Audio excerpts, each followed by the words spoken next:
നമ്മുടെ focus number 1 അത് മിഥുന്റെ മരണം തന്നെയാണ്.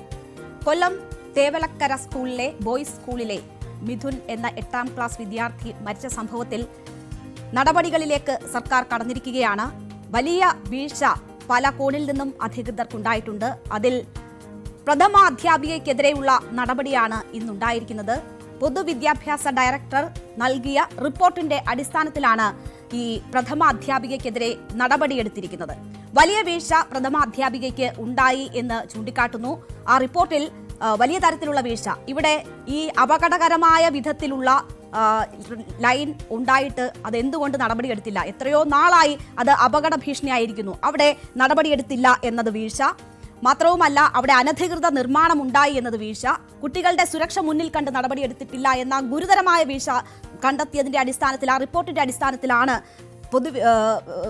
ഇപ്പോൾ നടപടിയെടുത്തിരിക്കുന്നത് എന്നതാണ് വിദ്യാഭ്യാസ മന്ത്രി പറഞ്ഞിരിക്കുന്നത്. വിദ്യാഭ്യാസ മന്ത്രിയുടെ പ്രതികരണം കാണാം. പൊതുവിദ്യാഭ്യാസ ഡയറക്ടറുടെ റിപ്പോർട്ട് സമർപ്പിച്ചു. അതിന്റെ പശ്ചാത്തലത്തിൽ കർശന നടപടി കൈക്കൊള്ളാനാണ് പൊതുവിദ്യാഭ്യാസ വകുപ്പ് തീരുമാനിച്ചിട്ടുള്ളത്. Action against manager education agency in the event of mismanagement. സ്കൂളിലെ പ്രധാന അധ്യാപികയെ അടിയന്തരമായി സസ്പെൻഡ് ചെയ്യണം. അത് മാനേജ്മെന്റാണ് ചെയ്യേണ്ടത്. മാനേജ്മെന്റ് ചെയ്തില്ലെങ്കിൽ ഗവൺമെന്റ് ചെയ്യും. ഈ നടപടികളൊന്നും ഒരു കുഞ്ഞിന്റെ ജീവനക്കായി വലുതൊന്നുമല്ല. ഒരു ഭാഗം ഈ ഉത്തരവാദിത്തമുള്ളവരെ സംബന്ധിച്ചിടത്തോളം എന്ത് തന്നെ ആരെവിടെ തീരുമാനിച്ചാലും ഞങ്ങൾക്കൊരു പ്രശ്നമില്ല, ഞങ്ങൾക്ക് ശമ്പളം കിട്ടും എന്നുള്ള നിലപാടാണ് സ്വീകരിക്കുന്നത്. അത് ഗവൺമെന്റിന് അംഗീകരിക്കാൻ കഴിയുന്ന കാര്യമല്ല. തീർച്ചയായും ഒരു സാഹചര്യം എങ്ങനെ മാനേജ് ചെയ്യണം, സംസാരിക്കണം എന്നതൊക്കെ ഒരു ക്ലാസിക് എക്സാമ്പിളായി ഇന്ന് വിദ്യാഭ്യാസ മന്ത്രി സംസാരിക്കുമ്പോൾ നമുക്ക് തോന്നും. വീഴ്ച അംഗീകരിക്കുന്നു, അതിനൊപ്പം നടപടി എന്ന നിലയിലാണ് വിദ്യാഭ്യാസ മന്ത്രി കാര്യങ്ങൾ വിശദീകരിച്ചത്. അപ്പോൾ വരുന്നൊരു ചോദ്യം, ഇവിടെ വീഴ്ച സംഭവിച്ചത് പല വിഭാഗങ്ങൾക്കാണ്. അവിടെ മാനേജ്മെന്റിന് വീഴ്ച സംഭവിച്ച ഒരു വലിയ വസ്തുത ഇരിപ്പുണ്ട്. മാനേജ്മെന്റിന് CPM-ഉമായുള്ള ബന്ധം വലിയ രീതിയിലൊക്കെ ചർച്ചയാവുന്നു. അവിടെ അടിയന്തരമായ ഒരു നടപടി എടുക്കുന്നില്ല എന്നതൊരു വസ്തുതയാണ്. മാനേജ്മെന്റിന്റെ ഭാഗത്ത് വീഴ്ചയുണ്ട് എന്നത് വ്യക്തമാണ്. നടപടിയെടുക്കാനുള്ള അധികാരമുണ്ട് എന്ന് വിദ്യാഭ്യാസ മന്ത്രി പറയുന്നുണ്ട്. പക്ഷേ ആ നടപടി വെച്ച് താമസിപ്പിക്കുകയാണ്. അത് പരിശോധനകൾക്ക് ശേഷം എന്ന നിലപാടാണ് മന്ത്രി സ്വീകരിച്ചിരിക്കുന്നത്. നഷ്ടപ്പെട്ടത് കേരളത്തിന്റെ ഒരു മകനെയാണ്. ആ പ്രാധാന്യം ഉൾക്കൊണ്ട് തന്നെയാണ് പൊതുവിദ്യാഭ്യാസ വകുപ്പ് നടപടികൾ സ്വീകരിക്കുക. മാനേജ്മെന്റ് കുട്ടിയുടെ കുടുംബത്തിന് ആവശ്യമായ ധനസഹായം നൽകുന്ന കാര്യം ഗൗരവമായി പരിഗണിക്കണം. സ്വന്തം വീടില്ല, ഒരു സെന്റോ അങ്ങനെ ഒരു സ്ഥലം മാത്രമേ ഉള്ളൂ.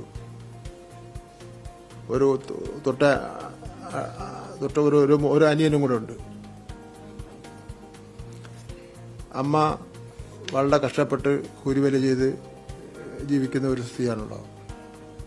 പത്രങ്ങളിലെ കണ്ടല്ലോ മുത്തശ്ശിയുടെ എല്ലാം ഒരു വീഡിയോ എന്ന് പറഞ്ഞാൽ. KER അധ്യായം 3 റൂൾ 7 പ്രകാരം മാനേജ്മെന്റിനെതിരെ നടപടിയെടുക്കുവാൻ പൊതുവിദ്യാഭ്യാസ വകുപ്പിന് അധികാരമുണ്ട്.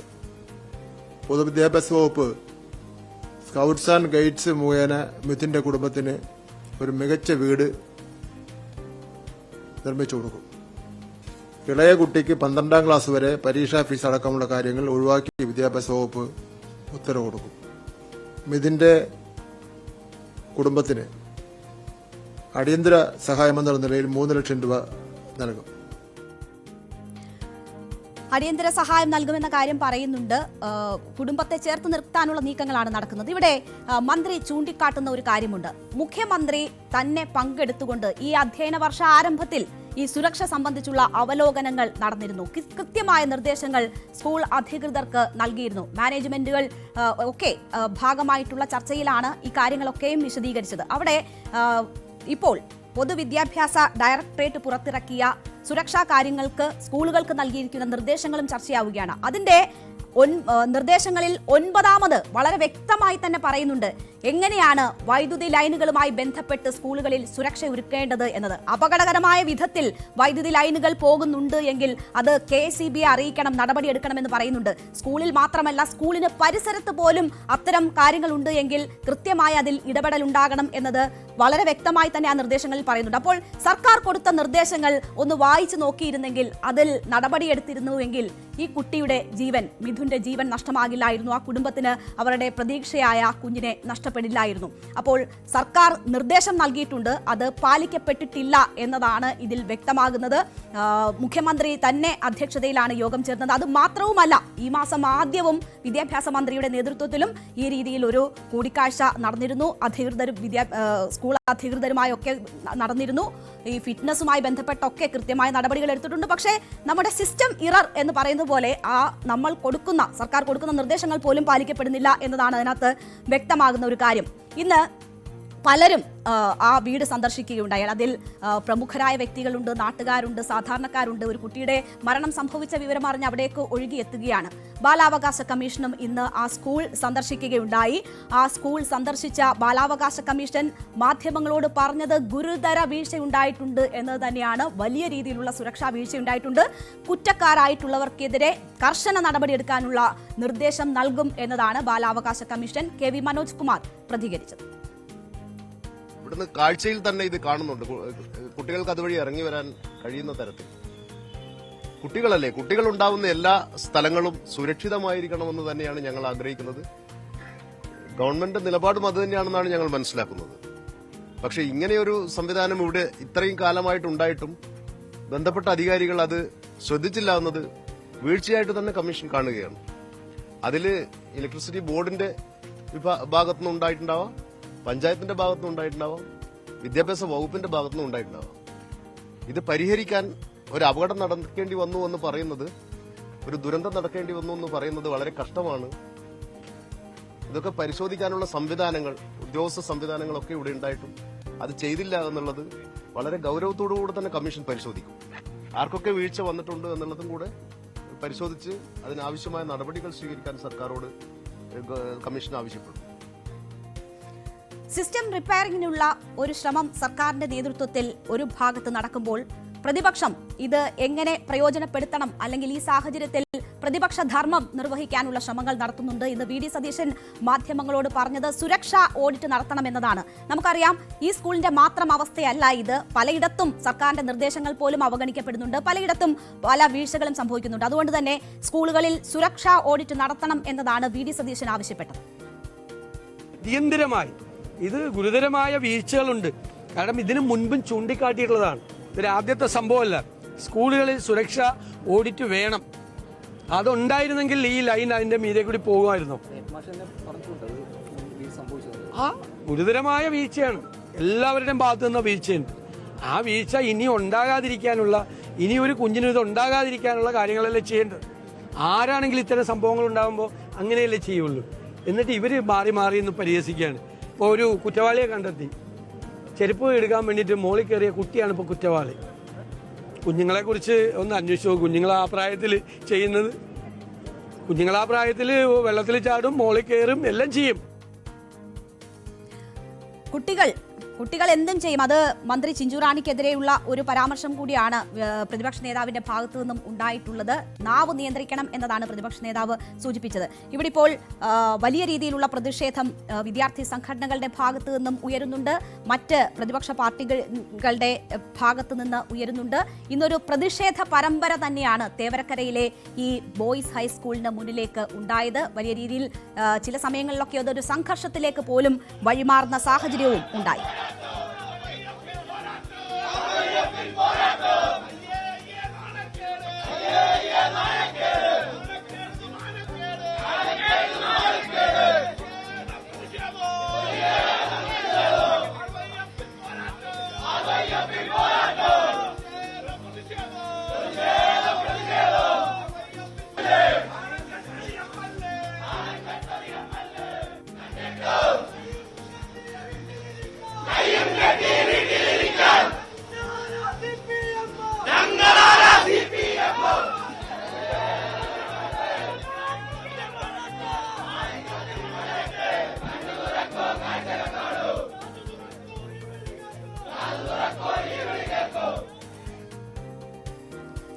BJPയുടെയും RYFന്റെയും KSUവിന്റെയും പ്രവർത്തകരുടെ പ്രതിഷേധം ആ സ്കൂളിന് മുന്നിലേക്ക് ഇന്ന് ഉണ്ടായിരിക്കുകയാണ്. ഈ പ്രതിഷേധമൊക്കെ ഒരു സ്ഥലത്ത് നടക്കുമ്പോൾ ആ കുടുംബത്തിനൊപ്പം ചേർന്ന് നിൽക്കാൻ സർക്കാർ ശ്രമം നടത്തുന്നുണ്ട്. ഒരു വീഴ്ച സംഭവിച്ചു, അതിൽ ഇനി ആ കുടുംബത്തിന് ആശ്വാസമാകണം, അവർക്ക് നീതി കിട്ടണമെങ്കിൽ കുറ്റക്കാർക്കെതിരെ നടപടി ഉണ്ടാകണം. ആ നടപടികളാണ് സർക്കാരിന്റെ ഭാഗത്തു നിന്നും ഉണ്ടാകേണ്ടത്. ഇന്ന് മന്ത്രിമാരുടെ ഒരു സംഘം തന്നെ ആ വീട് സന്ദർശിച്ചു. രാവിലെ ചിഞ്ചുറാണി ആ വീട്ടിലെത്തി. ഇപ്പോൾ ഉച്ചയ്ക്ക് ശേഷം ഈ പ്രതിഷേധങ്ങളൊന്ന് അവസാനിച്ചപ്പോൾ വിദ്യാഭ്യാസ മന്ത്രിയും KN ബാലഗോപാൽ ഉൾപ്പെടെയുള്ള മറ്റു മന്ത്രിമാരും ആ വീട്ടിലെത്തി അവരുടെ കുടുംബാംഗങ്ങളെ കണ്ടു, അവരെ ആശ്വസിപ്പിച്ചു. 5 ലക്ഷം രൂപ ആ കുടുംബത്തിന് അടിയന്തര സഹായമായി കൈമാറി. അത് ആദ്യഘട്ടത്തിലെ ഒരു സഹായമാണ്. മുഖ്യമന്ത്രി ഡൽഹിയിലാണ്. അതിനുശേഷം മന്ത്രിസഭാ യോഗം ചേർന്നിട്ടാകും എന്താണ് ആ കുടുംബത്തിന് വേണ്ടുന്ന മറ്റ് സഹായങ്ങൾ എന്ന കാര്യത്തിൽ തീരുമാനം ഉണ്ടാവും.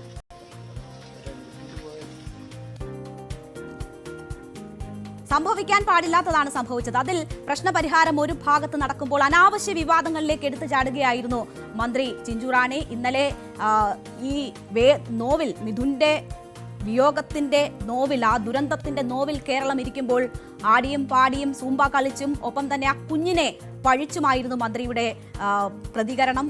അത് വലിയ വിവാദങ്ങളാണ് സൃഷ്ടിച്ചത്. അതിനൊടുവിൽ വലിയ രീതിയിൽ പ്രതികരണങ്ങളും വിമർശനങ്ങളും ഉണ്ടായപ്പോൾ അവർക്ക് അത് തിരുത്തേണ്ടി വന്നു. മന്ത്രി ഇന്ന് രാവിലെ തന്നെ ആ വീട്ടിലെത്തിയാണ് അതിനുള്ള പരിഹാര നടപടികൾ തേടിയത്.